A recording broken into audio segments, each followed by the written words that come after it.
नमस्कार. मी प्राध्यापक रवींद्र राऊत, के वाघ कला वाणिज्य विज्ञान व संगणक विज्ञान महाविद्यालय, भाऊसाहेबनगर, पिंपळस रामाचे. आज मी प्रथम वर्ष कला विषय प्राकृतिक भूगोलाची ओळख भाग 1, त्यामध्ये प्राकृतिक भूगोलाचे स्वरूप व व्याप्ती याविषयी चर्चा करणार आहे.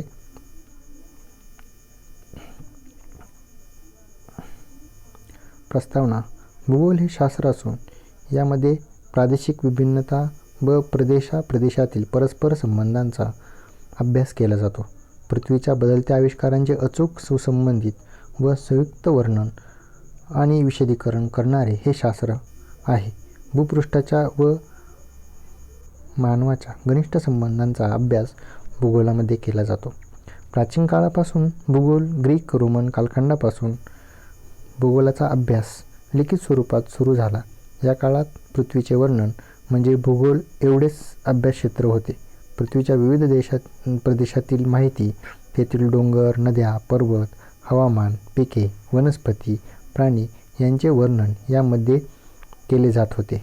ग्रीक तज्ज्ञ इराटोस्थेनीस यांनी सर्वप्रथम जॉग्राफिया हा शब्दप्रयोग भूगोलासाठी केला. त्यांना भूगोलाचे जनक असे म्हणतात. जिओ म्हणजे पृथ्वी आणि ग्राफी म्हणजे वर्णन, या दोन शब्दांचा जॉग्राफी हा शब्द बनला.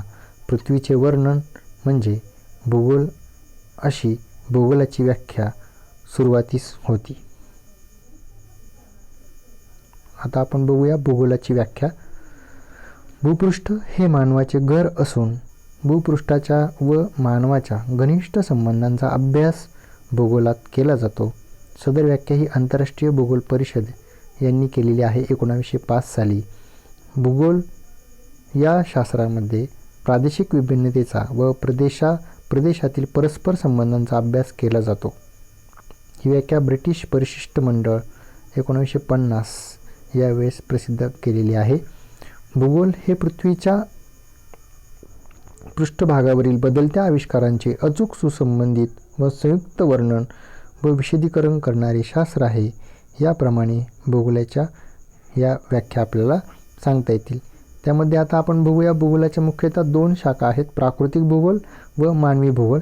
त्यामध्ये आपल्याला प्राकृतिक भूगोलाचा विचार करायचा आहे. मग त्यामध्ये प्राकृतिक भूगोल म्हणजे प्रकृती संदर्भातील अभ्यास. या अभ्यासात हवामान, डोंगररांगा, धबधबे,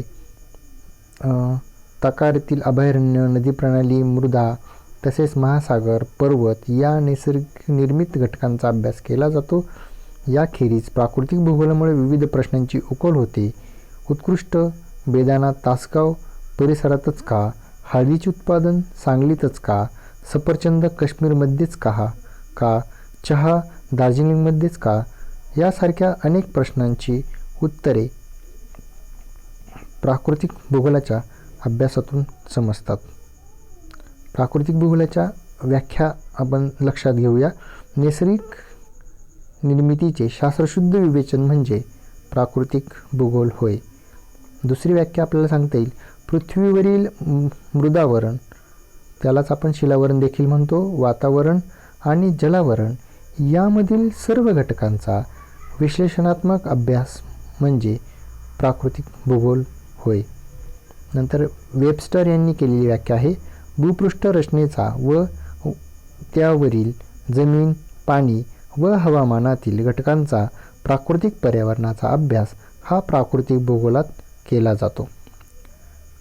WM डेव्हिस यांनी केलेली व्याख्या आहे.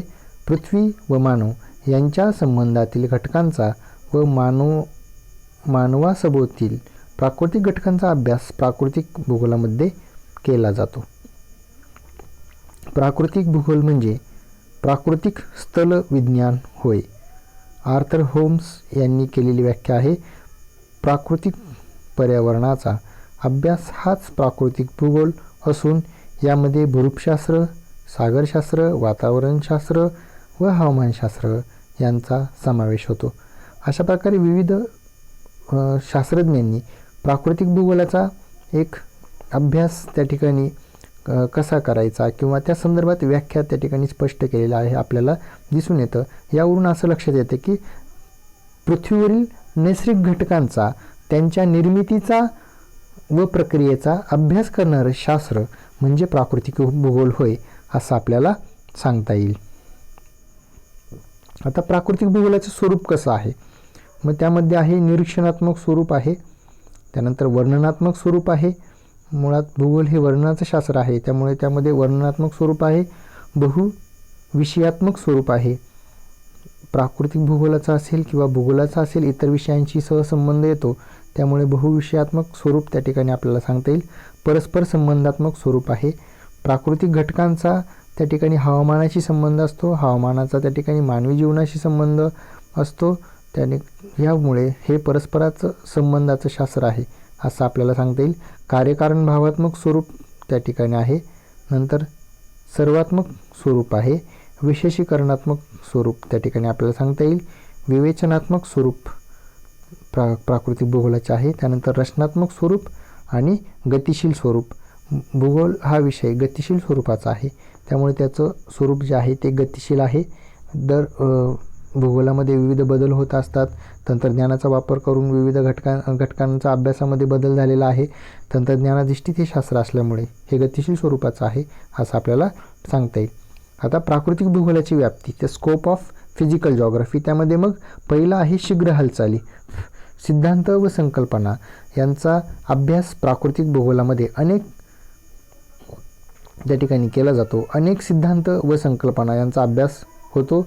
विस्फोट सिद्धांत, त्याला आपण बिग बँग थेअरी, नंतर विश्वप्रसरण सिद्धांत, वेगनरचा प्लेट टेक्टॉनिक सिद्धांत, सागर तळ विस्तार सिद्धांत, जेट सिद्धांत, मोसमी सीमा सिद्धांत असे विविध सिद्धांत प्राकृतिक भूगोलामध्ये अभ्यासले जातात. या संकल्पना व सिद्धांत वेगवेगळ्या काळात विकसित झाले आहेत. याचा अंतर्भाव आता प्राकृतिक भूगोलाच्या अभ्यासात केला असल्याने प्राकृतिक भूगोल हा गतिशील बनला आहे. त्यानंतर अंतराळाचा अभ्यास. विविध देशांनी 1969 सालापासून सोडलेले उपग्रह व अंतराळ मोहीम यांच्याद्वारे वातावरणाची किंवा वायुमंडळ, चंद्र, मंगळ, गुरु ग्रहाविषयीची उपलब्ध प्राकृतिक माहिती प्राकृतिक भूगोलाच्या अभ्यासात समाविष्ट करण्यात आलेली आहे. यामुळे व्याप्ती प्रचंड मोठी बनलेली आपल्याला दिसून येते. त्यानंतर पुढचं आहे प्राकृतिक भूगोलाचा नैसर्गिक बदलाचा अभ्यास. भूरूपे, ऋतुमान, जमीन, वनस्पती, प्राणी यांच्याद्वारे नैसर्गिक परिस्थिती ही मानवी जीवन प्रत्यक्ष अप्रत्यक्ष घडवीत असतात. त्यासाठी नैसर्गिक परिस्थितीचा क्षेत्रीय वितरणाचा तौलनिक व विश्लेषणात्मक अभ्यास करणं आवश्यक असतं. त्यानंतर वातावरणीय आविष्कार. प्राकृतिक भूगोलामध्ये निसर्गचक्राचा अभ्यास केला जातो.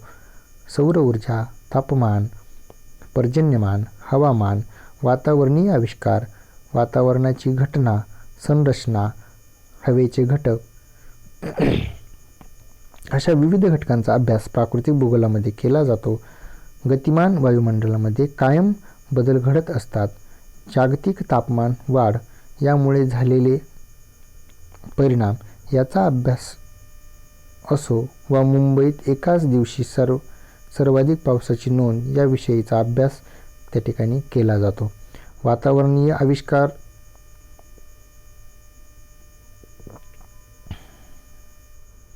नैसर्गिक भूगर्भाचा अभ्यास. त्यामध्ये जलचक्राद्वारे वातावरण व जलावरण यांच्यात देवाणघेवाण होत असते. मृदा, जलसंतुलन व वनस्पतींचा वाढीसाठी उपलब्ध होणारे पाणी यांचा उष्णतेचा अंदाजपत्रकाबरोबर असणारे संबंध यांच्या अभ्यासाला आता प्राकृतिक भूगोलात महत्त्वाचं स्थान आहे. भूहालचाली, भूस्तरामधील घडामोडी, मृदा, खनिजे यांचा समग्र अभ्यास त्या ठिकाणी प्राकृतिक भूगोलामध्ये केलेला आपल्याला दिसून येतो. अशा प्रकारे आपण ह्या पहिल्या भागामध्ये प्राकृतिक भूगोलाची ओळख, परिचय व व्याख्या या संदर्भात चर्चा केली. पुढील भागामध्ये आपण प्राकृतिक भूगोलाच्या विविध शाखा या संदर्भात चर्चा करणार आहोत. धन्यवाद.